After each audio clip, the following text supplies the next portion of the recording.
Hey guys, John Polemy here, Actionable Intelligence. Got the office hours going by the pool again. Seems like people kind of enjoyed that last one. So if you write questions in that I think are pertinent for everybody, that's for the general body public, I will attempt to answer them. This week, or this particular episode, a guy wrote in and wanted to know what I thought about gold stocks and investing in gold stocks and stuff like that. So, I used to read a lot about Doug Casey and some of the things he said, and I like to use a lot of his terms. And basically, what I think about gold stocks is that, first of all, let me go back. Gold, to me, is insurance against monetary and central bank and government folly. I think that everybody should own a certain amount of physical bullion in their possession, but that's not for investment purposes or speculating purposes. That's mostly, like I said, for insurance, like you'd have fire insurance or car insurance. I do think that in a gold bull market, if you can catch a gold bull market, and like I said, let me emphasize, if you can catch a gold bull market, you can make a tremendous amount of money in gold stocks. Problem is catching it. What a lot of people do is they get bullish on gold, or they want to invest in gold stocks, and then they buy and hold them. And gold stocks and mining stocks in general, and especially junior resource stocks or developers, I mean, they're terrible. They're terrible investments. They have to be bought at cyclical bottom right before a bull market in precious metals. Why do I say that? Well, mining itself is a 19th century choo-choo train industry, as Doug Casey would say. It sucks as a business. It's very difficult to get a mine permitted. Once you get it permitted, you have to get financing. You have to then build the mine, which is difficult. It can be difficult. Then you have to commission the mine. Then you actually have to run it on a day-to-day basis. And then all kinds of unforeseen things happen, labor issues, power issues, government issues, local indigenous people issues. I mean, you could sit here all day with a bottle of bourbon and a bucket of ice and come up with all the things that can go wrong on a mining project. So mining in general sucks as a business, and that's why it's a contrarian type situation. You have to buy when it's out of favor and when it's near a cyclical turn. So I think, buying gold stocks as investments is not a good idea for most people. Most people are not very good at buying things at cyclical bottoms because they can't get their psychology correct, and they can't make themselves buy something that's cheap and out of favor. People want affirmation. People want to run with the crowd. I mean, it's not a cut down. It's just the way it is. It's been proven through empirical study. That's why most individual investors that research and buy their own stocks, they underperform the market. This is a known fact. So what I would say is if I'm particular to royalty stocks.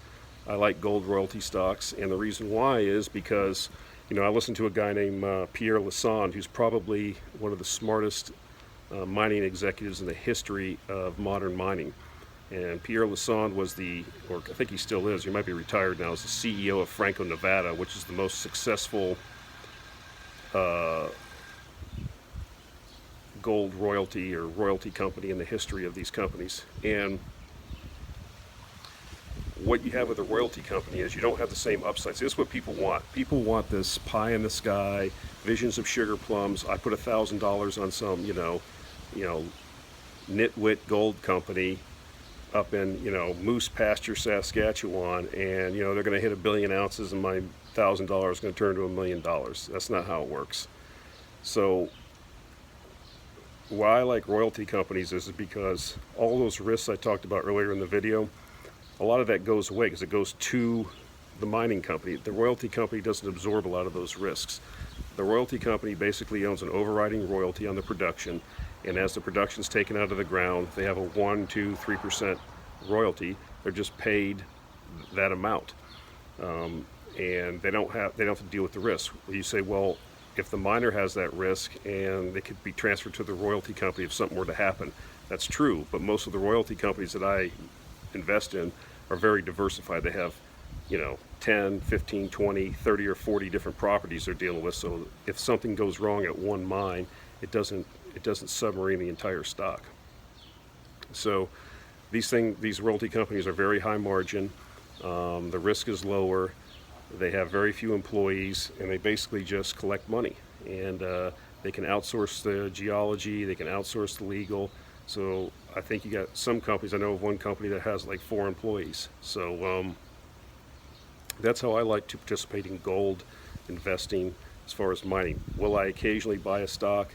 Yes, but I mean, they're very difficult to make money in, guys. I mean, it's it's just a promotion thing.